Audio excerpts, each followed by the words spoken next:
सरकार लाई है विद्यार्थियों के लिए डिजिटल लाइब्रेरी। बच्चों के उज्जवल भविष्य के लिए बिहार सरकार है सदा अग्रसर और तैयार।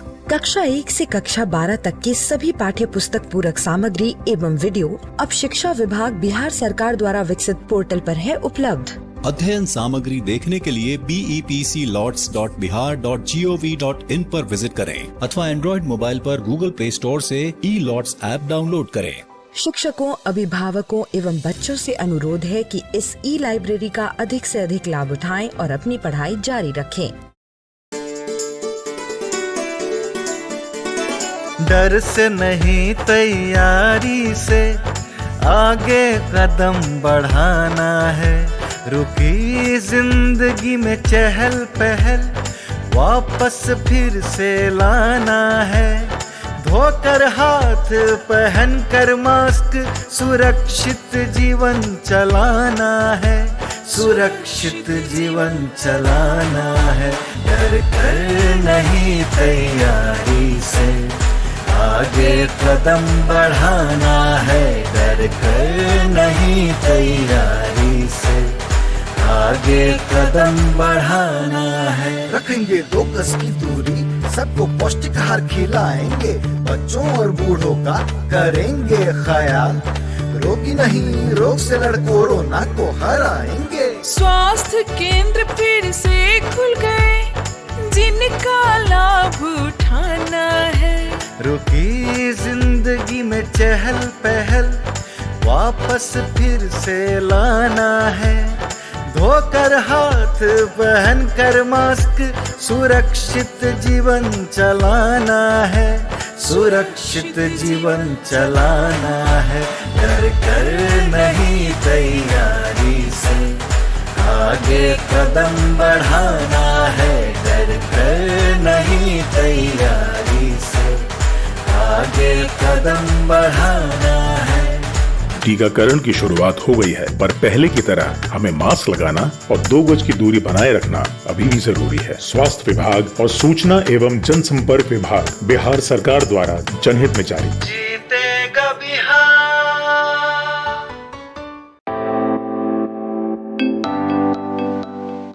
नए आइडियाज और इनोवेशन को आगे बढ़ाने का दुनिया का सबसे बड़ा मंच है इंस्पायर अवार्ड्स मानक, जहां कक्षा 6 से 10 तक के छात्र साइंस और टेक्नोलॉजी से संबंधित अपने आइडियाज और इनोवेशन को देश दुनिया तक पहुंचाने का मौका पा सकते हैं। स्कूल के माध्यम से जल्द अपने आइडिया को इंस्पायर अवार्ड मानक के वेब पोर्टल पर जमा करवाएं और अपने इनोवेटिव यात्रा की शुरुआत करें। ये करेगा आपके सपनों को साकार और एक नए नवसर्जक भारत का निर्माण।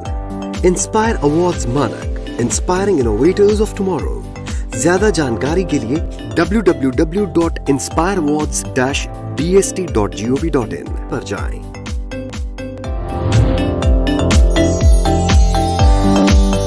हेलो बच्चों, कैसे हैं आप और कैसी चल रही है आपकी पढ़ाई?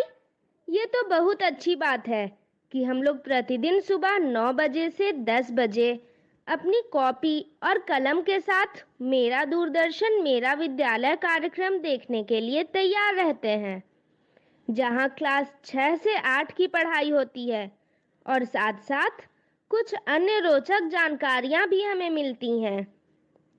कार्यक्रम में बताई जा रही इम्पोर्टेंट पॉइंट्स को हम नोट भी करते हैं ताकि बाद में उनका रिवीजन कर सकें। और हाँ बच्चों, एक बात और, हम लोग जो भी चीज़ें मेरा दूरदर्शन मेरा विद्यालय कार्यक्रम में सीखते हैं उसका अध्ययन अपनी किताब में ज़रूर करें। इससे उन चैप्टर्स को हम पूरी तरह समझ पाएंगे। उसके बाद पढ़ाई करेंगे गणित की, जिसमें सबसे पहले क्लास 6 में समझेंगे एक कोण का समद्विभाजक बनाना के बारे में। फिर क्लास 7 एवं 8 की कक्षा में जानेंगे किसी ठोस के विभिन्न भागों को देखना के बारे में। तो चलिए शुरू करते हैं आज की गणित की क्लास मेरा दूरदर्शन मेरा विद्यालय के साथ। आज हम सीखेंगे एक कोण का समद्विभाजक बनाना।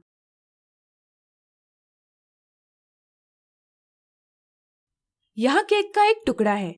जरा सोचिए, अगर हमें इसके 2 बराबर भाग करने होंगे तो यह हम कैसे करेंगे? सोचिए सोचिए।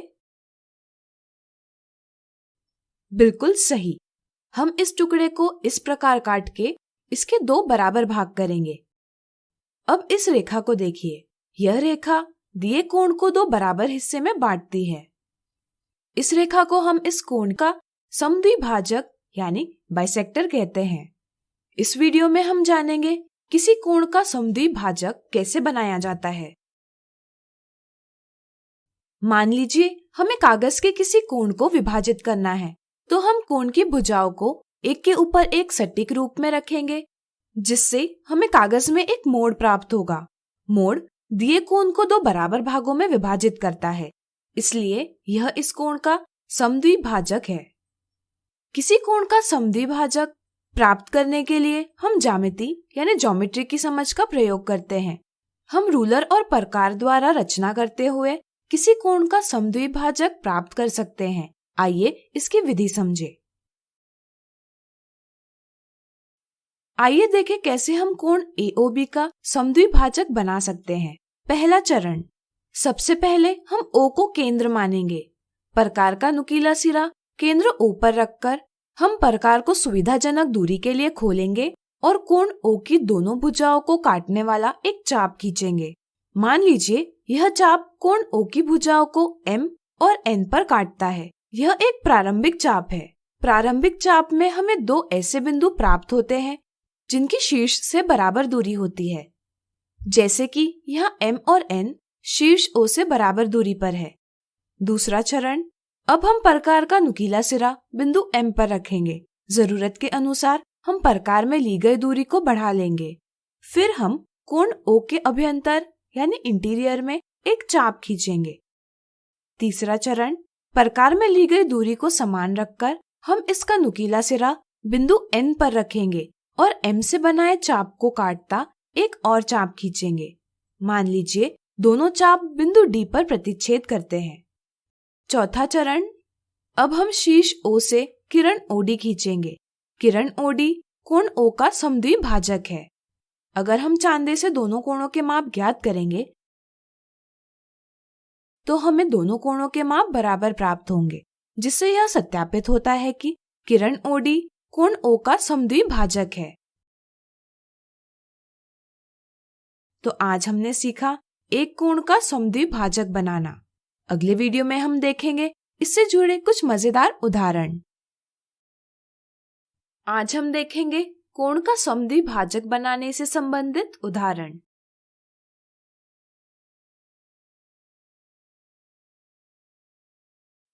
एक 140 डिग्री माप वाले कोण यानी एंगल की रचना कीजिए और उसे समद्विभाजित यानी बाइसेक्ट कीजिए। 140 डिग्री के माप का कोण बनाने के लिए पहले एक किरण यानी रे खींचिए। इसे नाम दीजिए BC। अब चांदे यानी प्रोट्रैक्टर को किरण BC पर इस प्रकार रखें जैसे कि चांदे का केंद्र यानी सेंटर बिंदु B पर हो और शून्य किनारा किरण को पूरा ढक ले। फिर हम चांदे की उस स्केल का प्रयोग करेंगे जिसमें 0 डिग्री C के नजदीक है। चूंकि हमें 140 डिग्री कोण की रचना करनी है, इसलिए हम इस स्केल पर आगे बढ़ते हुए 140 को दर्शाने वाला चिन्ह ज्ञात करेंगे और इसके सम्मुख एक बिंदु बनाएंगे। इसे हम A नाम देंगे। अब हम बिंदु B को शीर्ष लेकर बिंदु A से जाती हुई किरण खींचेंगे। इससे हमें कोण ABC प्राप्त होगा जिसकी माप 140 डिग्री है। अब चलिए इसे समद्विभाजित करें।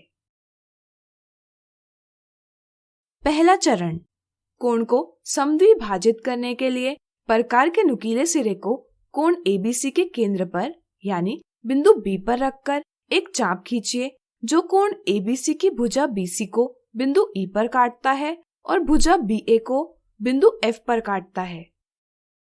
दूसरा चरण, प्रकार का नुकीला सिरा E पर रखकर इसे हम EF से आधे से अधिक दूरी के लिए खोलेंगे।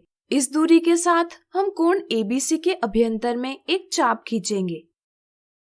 तीसरा चरण, प्रकार में उतनी ही दूरी रखकर हम प्रकार का नुकीला सिरा F पर रखेंगे और E से बने चाप को काटता एक और चाप खींचेंगे। दोनों चाप बिंदु G पर प्रतिच्छेद करते हैं। चौथा चरण, अब हम शीर्ष बी से जी से होते हुए किरण बीजी खींचेंगे। किरण बीजी कोण एबीसी को 2 बराबर भागों में विभाजित करता है, इसलिए यह वांछित समद्विभाजक है। ये सत्यापित करने के लिए हम चांदे की सहायता से दोनों कोणों का माप लेंगे। दोनों कोणों का माप बराबर है। अगर हम ट्रेस पेपर पर प्राप्त 2 कोणों में से किसी एक कोण के हूबहू कोण बनाएंगे और इसे दूसरे कोण पर रखेंगे तो दोनों कोणों की भुजाएं एक दूसरे पर ठीक रूप से व्यवस्थित हो जाती है, यानी कि दोनों कोण बराबर दिखाई देते हैं। इससे यह सत्यापित होता है कि हमने 140 डिग्री माप वाले कोण को ठीक प्रकार से समद्विभाजित कर लिया है, जिससे हमें 2 कोण प्राप्त हुए हैं और इनमें से प्रत्येक की माप 140 डिग्री बटे 2 बराबर 70 डिग्री है। अगला उदाहरण, रूलर और प्रकार की सहायता से कोण XYZ के 1 और 1 बटे 2 गुना माप वाले कोण की रचना कीजिए। दिखने में यह सवाल कठिन जरूर प्रतीत होता है, लेकिन कोण के रचना की सही समझ से इसे हम आसानी से हल कर सकते हैं। यहाँ हमें दिए कोण से 1 और 1 बटे 2 गुना बड़े कोण की रचना करनी है। 1 और 1 बटे 2 मतलब 1 धन 1 बटे 2। अगर हम दिए कोण के बराबर कोण बनाते हैं और फिर दोनों में से किसी एक कोण को समद्विभाजित करते हैं तो एक पूर्ण कोण और एक आधा कोण मिलाकर हमें दिए कोण का 1 और 1 बटे 2 गुना बड़ा कोण प्राप्त होगा। चलिए इसे कोण की रचना करते हुए समझें। यहाँ हमें कोण XYZ दिया हुआ है। अगर हमें इसके बराबर माप वाले कोण की रचना करनी होगी तो यह हम कैसे करेंगे? वीडियो रोककर दिए कोण के बराबर माप वाले कोण बनाने की विधि याद कीजिए। चलिए हम बताते हैं। पहला चरण, प्रकार को लेकर हम उसका नुकीला सिरा शीर्ष यानी वर्टेक्स Y पर रखेंगे। फिर हम प्रकार को सुविधाजनक दूरी के लिए खोलेंगे और कोण Y की भुजाओं को बिंदु U और V पर काटता चाप खींचेंगे। यह चाप हम बड़ा बनाएंगे जिससे कि हम आगे की विधि कर पाए। दूसरा चरण, यहाँ हम भुजा XY को दोनों कोणों में उभयनिष्ठ रखेंगे। अब हम प्रकार का नुकीला सिरा बिंदु V पर रखकर प्रकार को UV जितना खोलेंगे और पहले चाप को काटता चाप खींचेंगे। मान लीजिए दोनों चाप बिंदु D पर प्रतिच्छेद करते हैं। तीसरा चरण, अब हम शीर्ष Y से शुरू होती हुई और बिंदु D से जाती हुई किरण YD खींचेंगे। इससे प्राप्त कोण XYD कोण XYZ के बराबर है। अब हम किसी एक कोण का समद्विभाजक पता करेंगे। यहाँ हम कोण XYZ का समद्विभाजक पता करेंगे। पहला चरण, सबसे पहले हमें शीर्ष Y से एक चाप खींचनी होगी जो कोण XYZ की दोनों भुजाओं को प्रतिच्छेद करती है। यहाँ हमने एक चाप पहले से बनाई है, हम इसी का उपयोग करेंगे। दूसरा चरण, प्रकार का नुकीला सिरा बिंदु U पर रखकर इसे UV के आधे से अधिक दूरी के लिए खोलेंगे। इस दूरी के साथ हम कोण XYZ के अभ्यंतर में एक चाप खींचेंगे। तीसरा चरण, प्रकार में उतनी ही दूरी रखकर हम नुकीले सिरे को V पर रखेंगे और U से बने चाप को काटता एक और चाप खींचेंगे। दोनों चाप बिंदु M पर प्रतिच्छेद करते हैं। चौथा चरण, अब हम शीर्ष Y से शुरू होकर M से जाती हुई किरण YM खींचेंगे। किरण YM कोण XYZ को 2 बराबर भागों में विभाजित करती है, इसलिए यह वांछित समद्विभाजक यानी बाइसेक्टर है। अब हम कोण XYD और कोण XYM का योग करें तो हमें प्राप्त होगा कोण DYM, जिसकी माप कोण XYZ के 1 और 1 बटे 2 गुना बड़ी है। अगला उदाहरण, समकोण को समद्विभाजित करने पर प्रत्येक कोण का माप क्या होगा? हम जानते हैं कि समकोण यानी 90 डिग्री का कोण। अगर हम इस कोण को समद्विभाजित करते हैं तो हमें इसके 2 बराबर भाग प्राप्त होंगे। चूंकि दोनों कोण बराबर है, इसलिए प्रत्येक कोण का माप होगा 90 डिग्री बटे 2 यानी कि 45 डिग्री।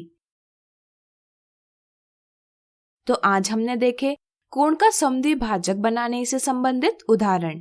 अगले वीडियो में इससे संबंधित कुछ गलतियां देखेंगे। आज हम देखेंगे कोण का समद्वितीय भाजक बनाने से संबंधित कुछ गलतियां।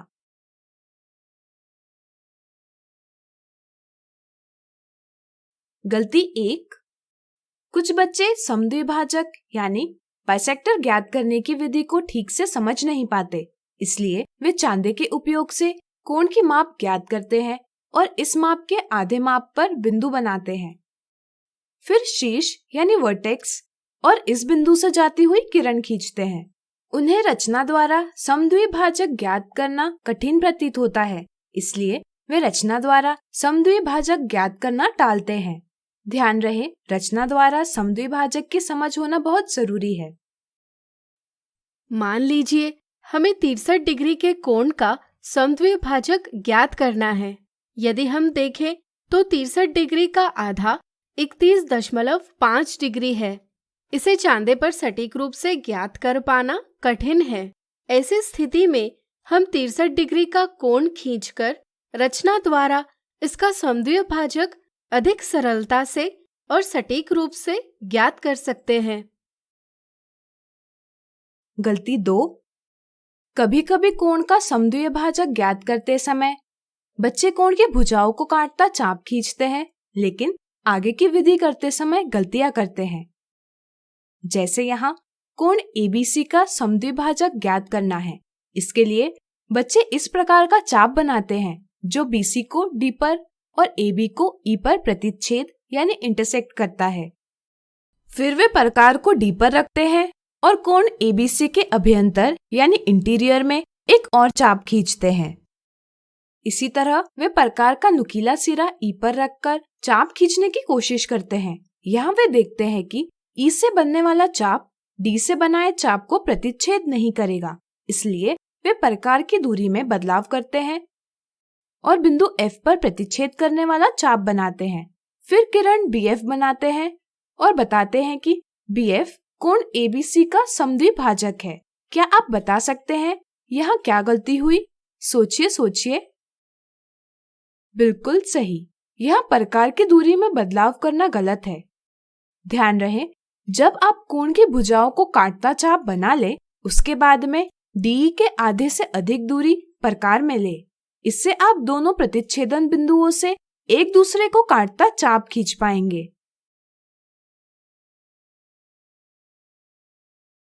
गलती 3, कुछ बच्चे यह समझ नहीं पाते कि कोण ABC की भुजाओं को काटता प्रारंभिक चाप खींचने के बाद प्रकार में प्रतिच्छेदन बिंदुओं की दूरी के आधे से अधिक दूरी लेना क्यों आवश्यक होता है। ध्यान रहे, यह इसलिए जरूरी है जिससे कि भुजाओं के प्रतिच्छेदन बिंदुओं से बनाए जाने वाले दो चाप एक दूसरे को कोण के अभ्यंतर में प्रतिच्छेद करें। अगर आधे से कम दूरी रखी जाए तो चाप एक दूसरे को प्रतिच्छेद नहीं करेंगे। तो आज हमने देखी कोण के समद्वितीय भाजक बनाने से संबंधित कुछ गलतियां।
नमस्कार।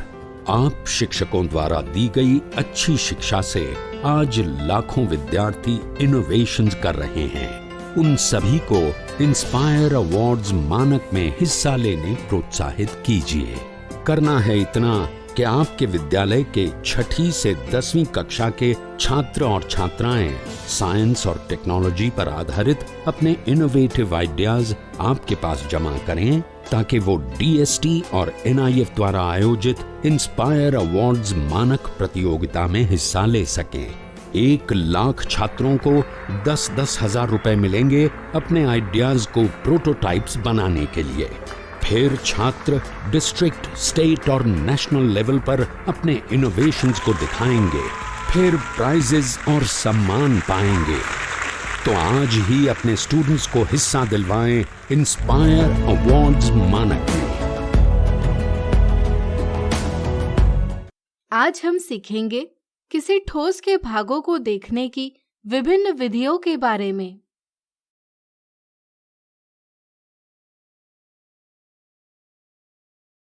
हमारे आसपास कई ठोस यानी सॉलिड्स होते हैं, जैसे डिब्बा, आइसक्रीम कोन, गेंद, पिरामिड इत्यादि। इन ठोसों की रचना माप और आकार के अनुरूप अलग अलग भागों से की जाती है। जैसे एक घनाभ यानी क्यूबॉइड कई सारे आयताकार पृष्ठों से मिलकर बनाया जा सकता है। आज हम उन विधियों के बारे में चर्चा करेंगे जिनकी सहायता से हम किसी ठोस के विभिन्न भागों को देख सकते हैं। किसी वस्तुओं के भागों को देखने की एक मजेदार विधि है उसे काटना यानी कटिंग। चलिए इसे एक क्रियाकलाप से समझें। एक बेलन यानी सिलेंडर के आकार की सब्जी लीजिए, जैसे एक ककड़ी या लौकी। इसे काटने के लिए एक चाकू भी लीजिए। इस गतिविधि के लिए आप बेलन के आकार का मिट्टी का मॉडल भी बना सकते हैं। इनमें से किसी एक वस्तु को लेकर इसे ऊर्ध्वाधर यानी वर्टिकल रूप से काटिए। आप सावधानी से इसके पतले टुकड़े कर सकते हैं। यहाँ प्रत्येक टुकड़ा वृत्ताकार यानी सर्कुलर है। हम कह सकते हैं कि एक बेलन कई सारे वृत्ताकार फलकों यानी फेसेस से बना है, जिन्हें समान अक्ष पर रखा गया है। हम इस वृत्ताकार फलक को बेलन का एक अनुप्रस्थ काट यानी क्रॉस सेक्शन कहते हैं। यदि कटाव ऊर्ध्वाधर नहीं होगा तब हमें अलग आकार का फलक प्राप्त होगा। आप अलग अलग प्रकार से काटकर अनुप्रस्थ काटों के रफ आकार खींच सकते हैं। किसी ठोस के विभिन्न भागों को देखने की एक अन्य विधि है कि एक ठोस यानी 3D आकार की समतल छाया यानी 2D छाया देखी जाए। चलिए इसे भी एक मजेदार क्रियाकलाप से समझें। इसके लिए आपको प्रकाश के स्रोत, स्क्रीन और कुछ ठोस आकारों जैसे घन, घनाभ, गोला, बेलन, पिरामिड की आवश्यकता होगी। अब आप एक घन को लेकर इसे स्क्रीन के सामने रखिए। इस पर ठीक सामने से प्रकाश डालिए।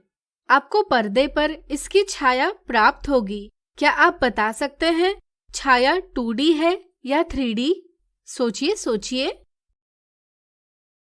चूंकि छाया सिर्फ एक तल में स्थान घेर रही है, इसलिए हम कह सकते हैं कि छाया की 2 विमाएं यानी डायमेंशंस है, यानी कि यह 2D आकार है।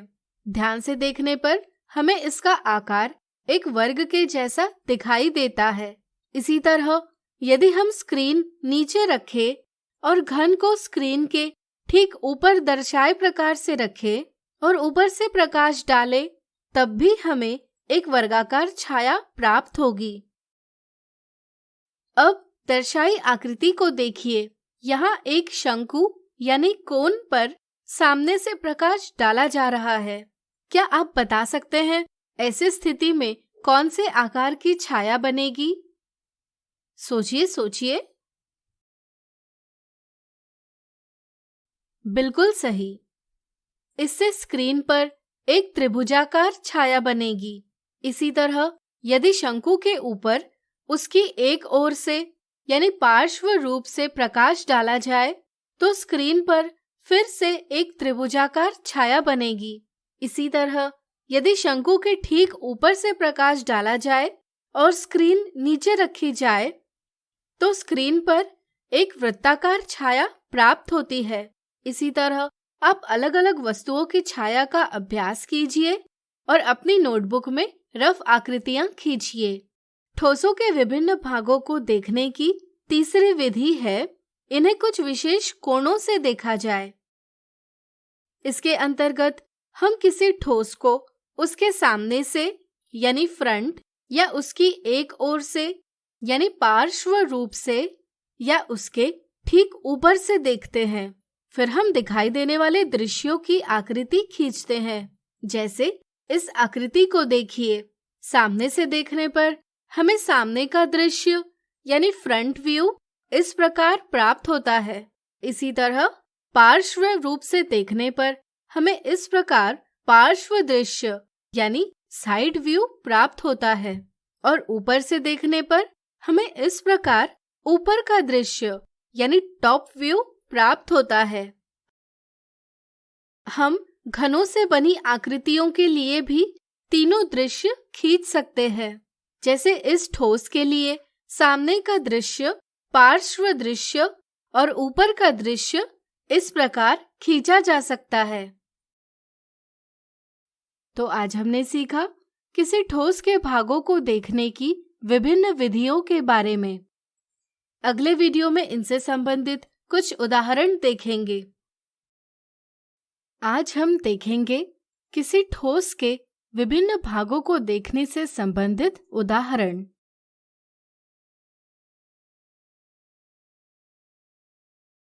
नीचे दर्शाए वर्गाकार पिरामिड यानी स्क्वायर पिरामिड को शीर्ष से दूर ऊर्ध्वाधर रूप से काटने पर कौन सा अनुप्रस्थ काट यानी क्रॉस सेक्शन प्राप्त होगा? जब हम किसी त्रिविमीय आकार को किसी एक दिशा के अनुदिश काटते हैं तो इससे प्राप्त होने वाले फलक को हम उस त्रिविमीय आकार का अनुप्रस्थ काट कहते हैं। यदि हम वर्गाकार पिरामिड को शीर्ष से दूर ऊर्ध्वाधर रूप से काटते हैं तो इससे हमें समलंब यानी ट्रेपीजियम के आकार का फलक प्राप्त होगा, यानी कि हमें वर्गाकार पिरामिड का समलंब के आकार का अनुप्रस्थ काट प्राप्त होगा। अगला उदाहरण, एक त्रिविमीय आकार के सामने प्रकाशमय स्रोत रखा गया। इससे वृत्ताकार छाया यानी शैडो प्राप्त हुई, परंतु जब त्रिविमीय आकार पर पार्श्व रूप से प्रकाश को डाला गया तो आयताकार छाया प्राप्त हुई। इसी तरह ऊपर से प्रकाश डाला गया तब भी आयताकार छाया प्राप्त हुई। त्रिविमीय आकार की पहचान कीजिए। जब किसी त्रिविमीय आकार के सामने प्रकाशमय स्रोत रखा जाए तो हमें छाया प्राप्त होती है। प्राप्त छाया एक तल यानी प्लेन में होती है, अर्थात प्राप्त छाया द्विविमीय आकार यानी 2D शेप है। त्रिविमीय आकृति पर सामने से प्रकाश डालने पर एक वृत्ताकार छाया प्राप्त होती है।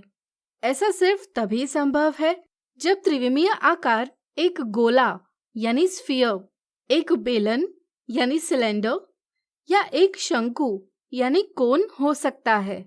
जब इस आकृति पर पार्श्व रूप से प्रकाश डाला जाता है तो एक आयताकार छाया प्राप्त होती है।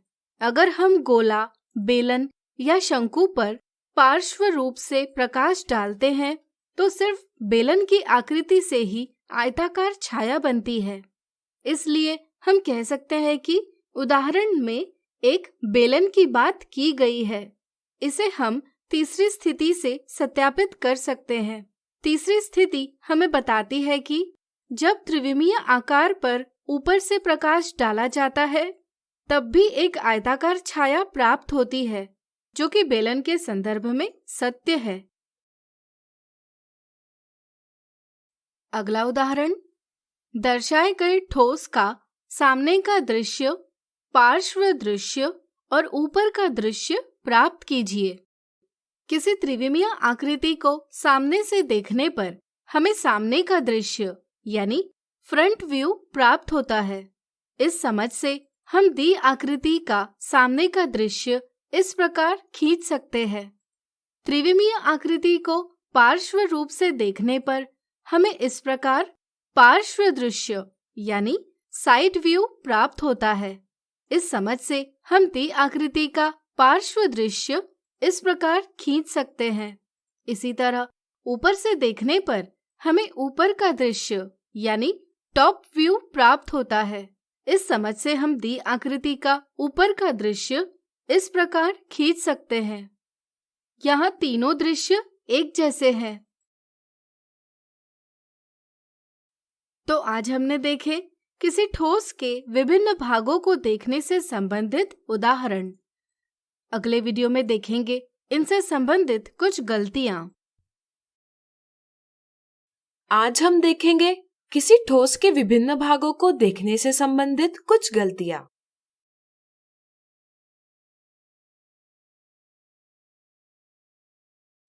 गलती 1, यदि बच्चों को नीचे दर्शाए गए ठोस के दृश्य खींचने के लिए कहा जाए तो वे 2D में दृश्य खींचने के स्थान पर फिर से 3D में आकार खींचते हैं। ध्यान रहे, जब हम दृश्य खींचते हैं तो वे 2D आकार होते हैं, न कि 3D आकार के। इसलिए हम इस प्रकार सामने का दृश्य यानी फ्रंट व्यू, पार्श्व दृश्य यानी साइड व्यू, ऊपर का दृश्य यानी टॉप व्यू खींच सकते हैं। गलती 2, सामने का दृश्य खींचते समय वस्तु का सबसे सामने वाला फलक ही खींचना। अगर बच्चों को दर्शाए गए आकार के सामने का दृश्य बनाने के लिए कहा जाए तो यह दृश्य बनाते समय सिर्फ सबसे सामने दिखाई देने वाले घनों को ही ध्यान में लेते हैं। वे पीछे दिखाई देने वाले घन को नजरअंदाज कर देते हैं। इससे उन्हें इस प्रकार का सामने का दृश्य प्राप्त होता है, जो कि एक गलत समझ है। सामने से देखने पर हमें जैसा आकार दिखाई देता है वैसा का वैसा सामने के दृश्य में आना आवश्यक है। आकार में सामने के दृश्य में सबसे सामने वाले हिस्से को और पीछे वाले हिस्से को भी सामने के दृश्य में लेना चाहिए। जैसे कि यह दर्शाए गए आकार में सामने के दृश्य में 4 घन दिख रहे हैं, इसलिए सामने का दृश्य बनाते समय हमें इस प्रकार 4 वर्ग बनाने चाहिए। इसे ध्यान में रखकर हम दी गई वस्तु का सामने का दृश्य इस प्रकार खींच सकते हैं। गलती 3, वस्तु के अभिविन्यास यानी ओरिएंटेशन को नजरअंदाज करना। बच्चे दर्शाए गए आकार का अभिविन्यास समझ नहीं पाते, इस कारण वे ऊपर का दृश्य गलती से उल्टा बनाते हैं। कुछ बच्चों को यदि दर्शाए गए आकार के ऊपर के दृश्य को बनाने के लिए कहा जाए तो वे इस प्रकार का दृश्य बनाते हैं। इसमें हम देख सकते हैं कि सभी वर्गों का ध्यान रखा गया है, लेकिन यह दृश्य वस्तु को नीचे से देखने पर प्राप्त होगा, न कि ऊपर से देखने पर। इस तरह अक्सर बच्चे दृश्य का ठीक उल्टा आकार खींचते हैं, जो कि गलत है। दर्शाए गए त्रिविमीय आकार के ऊपर का दृश्य इस प्रकार दर्शाना सही है, न कि इस प्रकार। यह दर्शाए गए आकार के ऊपर के दृश्य में हमें 3 वर्ग ऊपर होने चाहिए और 1 वर्ग नीचे होना चाहिए। तो आज हमने देखी किसी ठोस के विभिन्न भागों को देखने से संबंधित कुछ गलतियां।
Biscuit, c'est les COVID que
छठी से 10वीं कक्षा के विद्यार्थी ध्यान से सुने।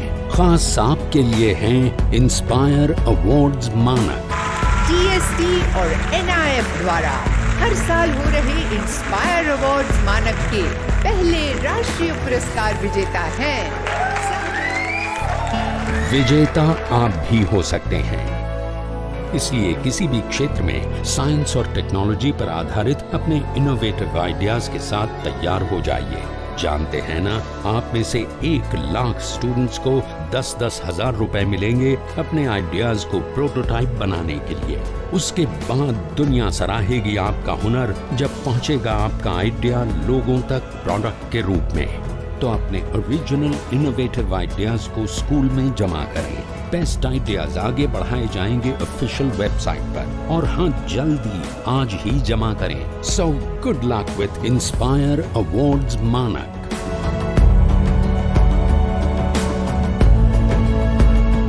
सीखेंगे आंकड़ों का वर्गीकरण और आयत चित्र।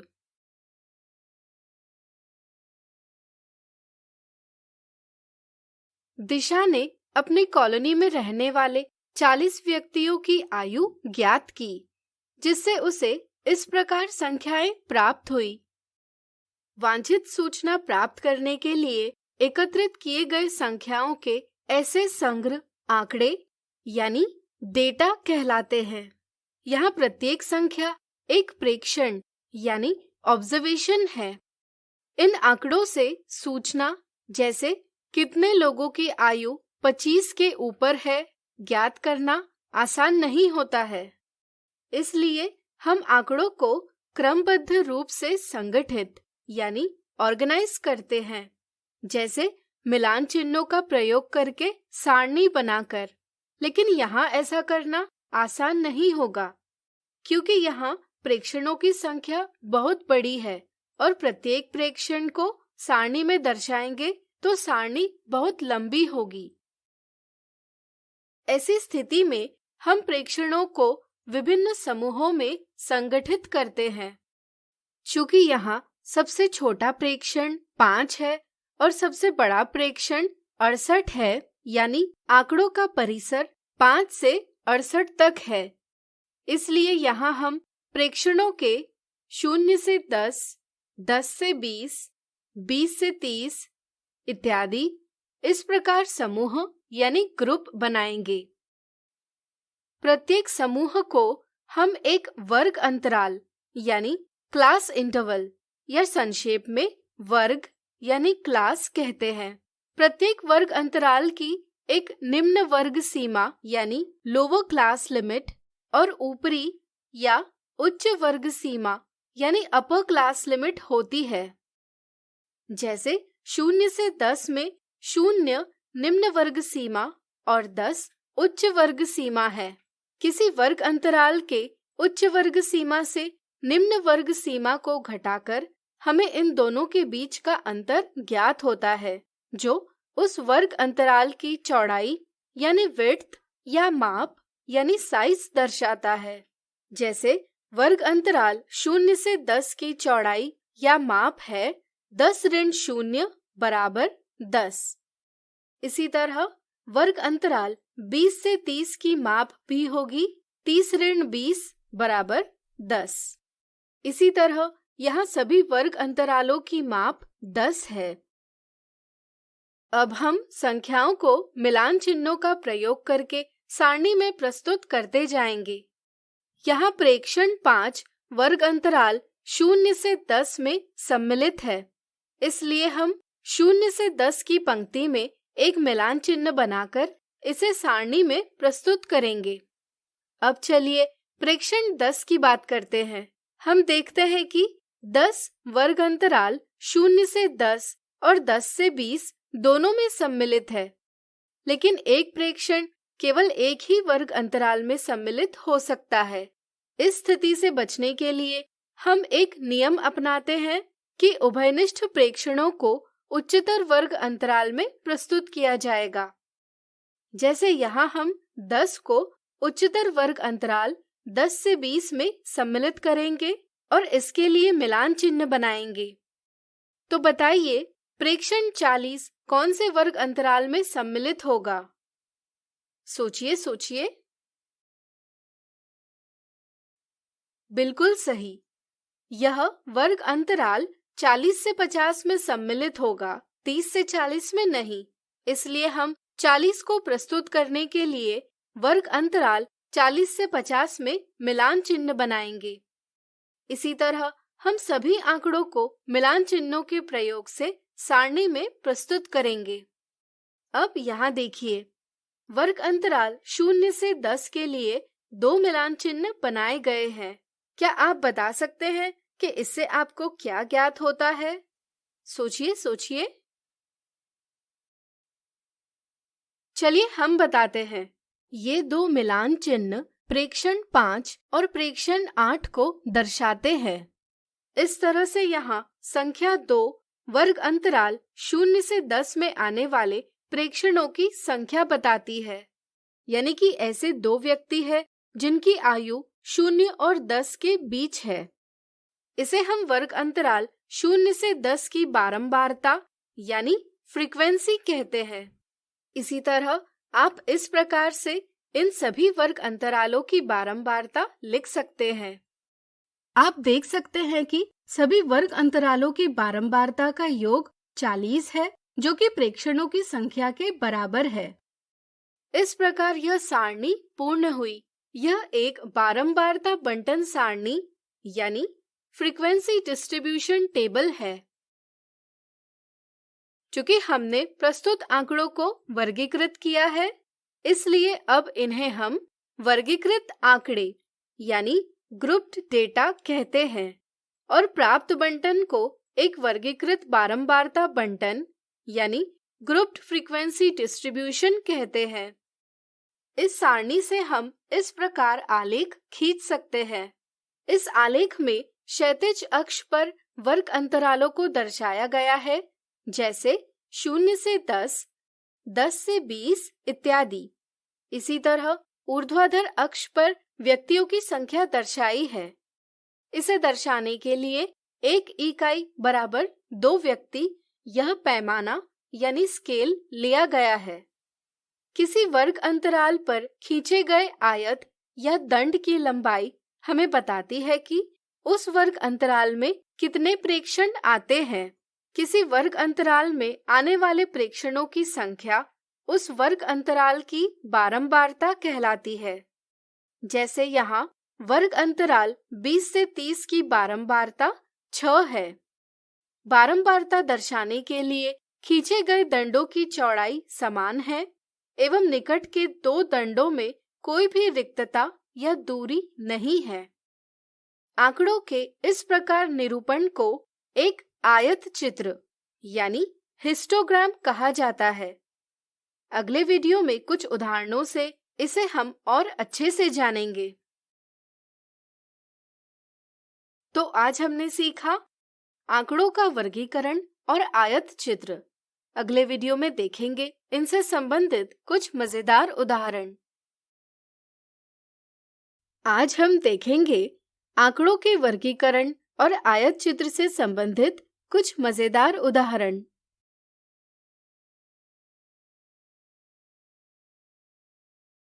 नृत्य प्रतियोगिता में 38 प्रतियोगियों का 50 में से स्कोर निम्नलिखित है। इन्हें एक बारंबारता बंटन सारणी यानी फ्रीक्वेंसी डिस्ट्रीब्यूशन टेबल में प्रस्तुत कीजिए एवं वर्गीकृत आंकड़ों यानी ग्रुप्ड डेटा को आयत चित्र यानी हिस्टोग्राम द्वारा निरूपित कीजिए।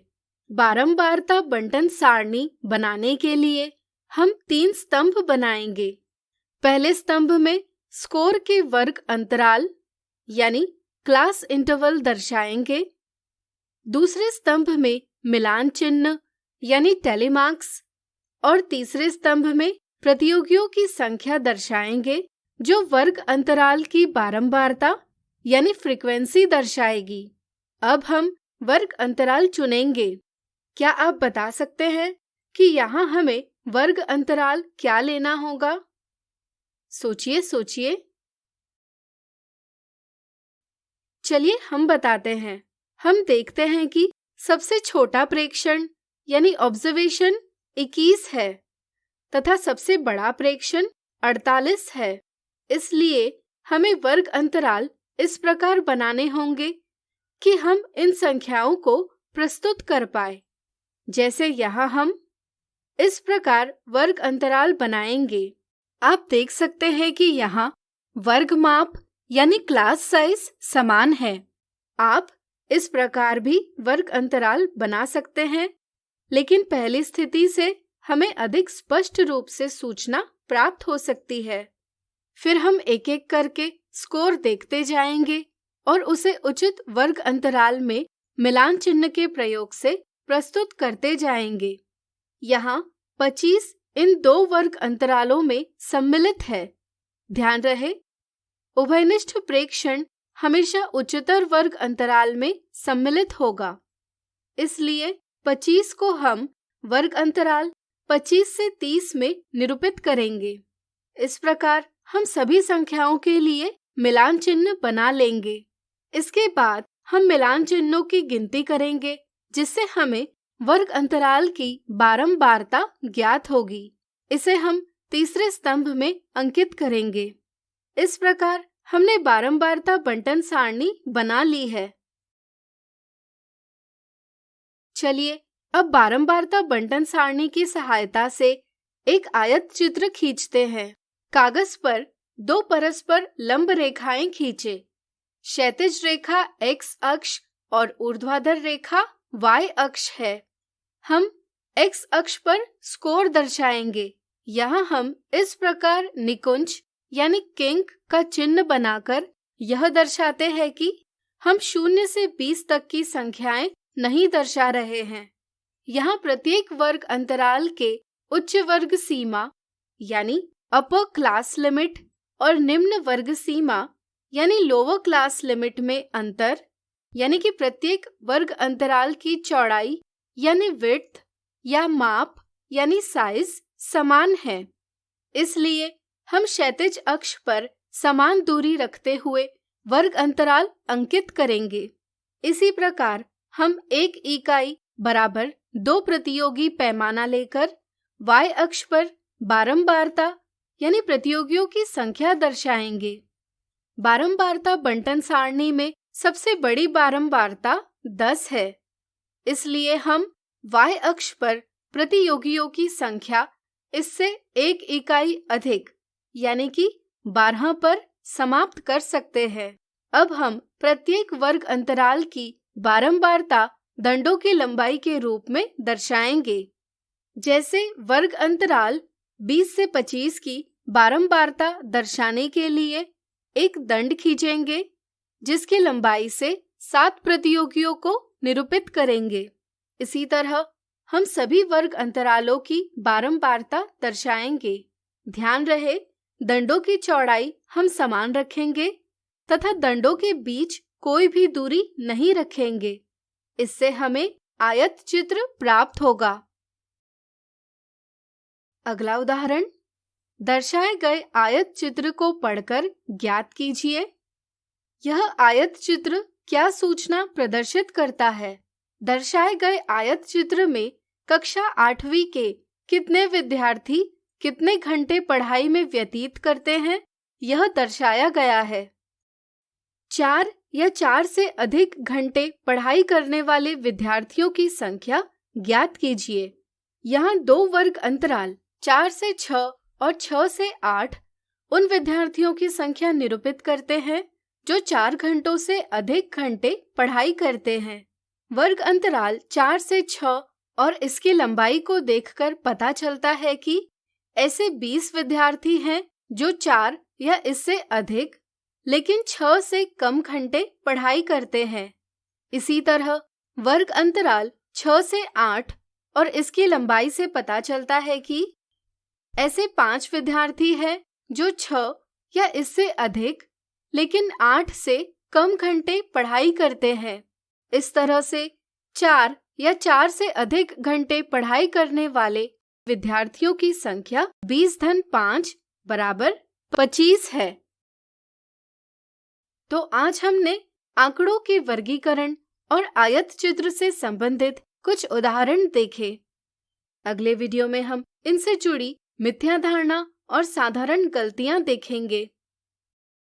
तो आशा करती हूँ बच्चों आज के एपिसोड में आपने जरूर कुछ नया सीखा होगा। तो घर पर रहें, पढ़ते रहें, बढ़ते रहें। मिलते हैं अगले एपिसोड में। बाय बाय बच्चों।